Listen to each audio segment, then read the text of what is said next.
my chemistry minions. This video is about allotropes. What on earth is an allotrope? We're going to figure out what an allotrope is, and then we're going to touch on those 7 diatomic elements one more time, and hopefully these notes are in order.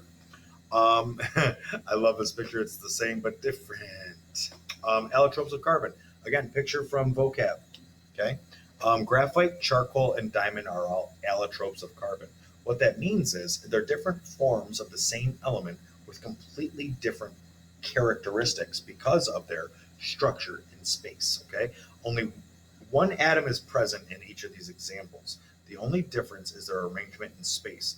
In other words, the relation of one carbon atom to another. That changes. Diamonds are very crystal lattice, and graphite is actually done in sheets like this, and they're like hexagonal sheets. See the shape there in the fullerene? It's like that, but it's flat. And then you put some sheets together, and they fracture very easily.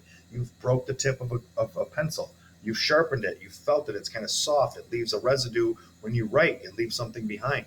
Diamonds don't act at all like that. Okay, they have different properties. There's allotropes of sulfur. I'm not going to do any of these notes. These are there. White phosphorus, red phosphorus, black phosphorus, and I wrote allotropes of sulfur. That's silly milks. It should actually be phosphorus, but I'm not re-recording.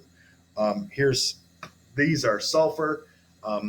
There's a flat S8 and a 3D structure. So again, it can get into allotropes where it's more three-dimensional. This would be more like the diamond, or this would be more like the graphite if it was copper. Okay. What to remember about allotropes? You need to know same element, different structure. That different structure in space or relation in space gives it this different physical property. So each of 2 atoms are more different physical forms of the same element exist. Oxygen and ozone is another great one. Oxygen's O2, ozone's O3, same element, different properties. So this different arrangement of atoms is the reason there are different physical properties in the different allotropes. We got to know it's all the same atom, different arrangement in space. It is made up of just that single element, and all the elements are exactly the same. We just arrange them differently. You take coal and you put it under enough pressure with enough heat, you can turn that coal into a diamond. That is not the same as turning lead into gold. What I'm taking is the same element and just arranging them differently next to each other rather than actually changing the element into something else. That's what's tricky. We might not have known that was the case. 7 diatomic elements. These are the 7 special elements that exist as 2 bonded together. Here is the picture of them again. I think I'm going to leave it at this, but I'm expecting you, if you didn't know that, to see what's here, and I want you to write those names again. I want you to know them one more time. And notice, this is what's key. This is what I mean by diatomic. Chemically, we'll always write them with a little 2 followed by it, O2 being the number 1 example. Okay, 2 ways to remember.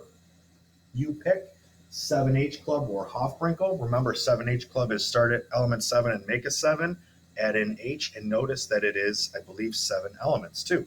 So 1, 2, 3, 4, 5, 6 with hydrogen is 7. So 7 elements starting at element 7. That's my 6 elements, and then H.